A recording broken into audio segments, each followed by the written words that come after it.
네, 안녕하세요. 반갑습니다. 저는 최원형이고요. 환경 생태 글을 쓰는 작가입니다. 근데 최근에 저는 작가라는 말보다는 환경 생태 커뮤니케이터라는 말을 더 많이 씁니다.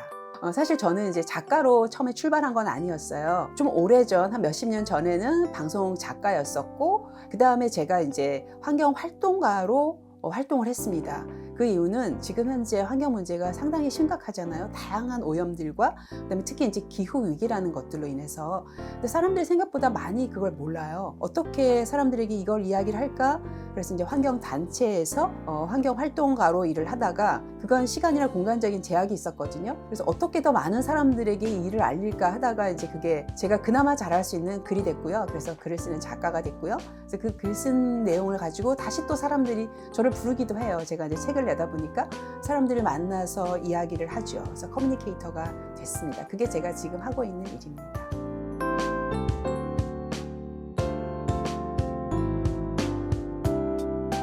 그러면은 첫 번째 질문 하겠습니다.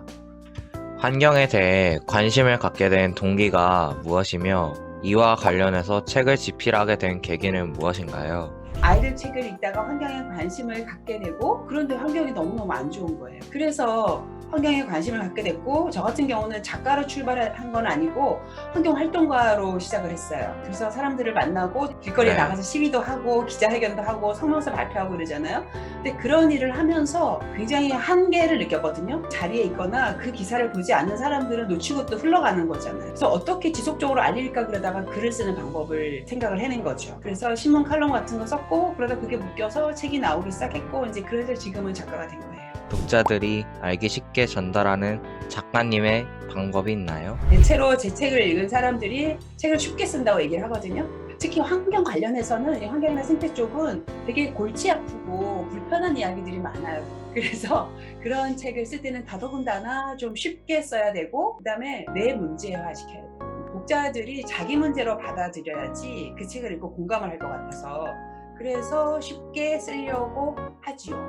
기후변화, 환경위기라고 하면은 청소년들이 어렵게만 생각하는데 쉽게 다가갈 수 있는 짧은 정의를 해주실 수 있나요? 짧게 생각을 해보면, 우리가 어떤 섬에 살고 있어요. 적절하게 숲도 있고, 동물도 소도 한 몇 마리 있고, 사람도 적절히 살고 있어요. 근데 이 사람들이 이제 처음에는 불편함을 어떻게 해결하려고 조금씩 기술도 이제 알게 됐고, 그래서 살기 좋아졌어요. 가난하고 궁핍함에서 벗어났어요. 이것까진 좋아요. 근데 그다음부터 이 사람들이 이제 벗어난 정도를 넘어서 그 욕심이 막 생기기 시작하는 거예요. 그래서 낭비하고 소비하는 쪽으로 막 가요. 그래서 숲을 점점 없애버려요. 숲이 사라지면 네. 물이 사라져요. 숲하고 물은 아주 밀접한 연관이 있죠. 근데 이 고립된 섬에서 숲이 다 사라지는 순간 어떤 일이 벌어질까요? 이제 우리가 농사를 짓고 먹고 살 수가 없는 환경이 돼버리는 거예요. 기후 문제가 바로 이 문제거든요. 이랬던 섬이 있죠.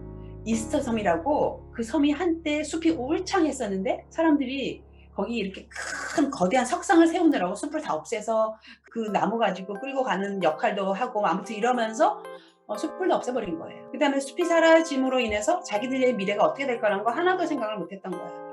이 사람들이 그 숲에서 적절히 나무를 베서 먼 바다에 나가서 고래를 잡아와서 고래 고기도 먹었었는데, 이제 배를 만들 수도 없게 된 거예요. 왜냐면 숲이 사라졌으니까. 이렇게 얘기를 딱 하니까 이해가 되죠.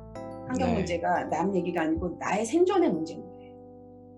그럼 마지막으로 작가님의 계획은 어떤 것이 있을까요? 전 사실 제가 좀 유명해졌으면 좋겠거든요.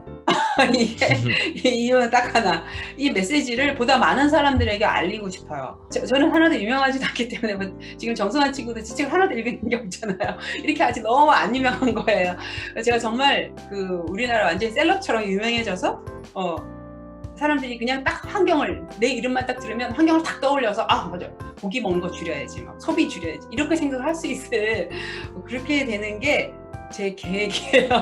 그래서 제 책이 제가 막 빌리언셀러가 돼서 되게 엄청나게 팔려가서 그 팔린 돈으로 제3세계 정말 그 저개발 국가들 어린이들에게 뭔가 제가 영향을 좀 이렇게 발휘할 수 있는 그런 사람이 됐으면 좋겠어요. 왜 관심이 많을까? 그것은 아마도 환경에 관심이 많기 때문에 관심이 많을 거라고 저는 당연히 생각을 해요. 그렇게 보면 우리 미래가 되게 밝은 걸 수도 있고요. 늘 청소년을 만날 때마다 하는 얘기 중에 하나가 청소년은 지금 시민이에요. 이 환경 문제를 해결하려면 정치적으로 우리 사회가 많이 바뀌어야 되는 부분이 있죠. 그것은 정치적인 힘을 발휘하지 않고는 바뀔 수가 없어요. 청소년들에게 지금 현재 선거권이 없어요. 그죠? 그러니까 여러분들에게 제가 항상 하는 얘기가 선거 연령을 낮추는 어떤 활동이 있다 그러면 여러분은 주저하지 말고 뛰어들어서 선거 연령 낮추는 서명도 해야 되고요. 청원도 해야 되고요. 근데 또 하나는 여러분들이 살아갈 미래가 기후위기라는 총체적인 문제인데요. 그 문제는 지금 있는 저를 포함한 기성세대들은 살다가 갈 거예요. 잠깐 폭염이라던가 홍수의 피해는 있을지 몰라도 근데 정말 많은 피해는 여러분 세대가 있을 거거든요.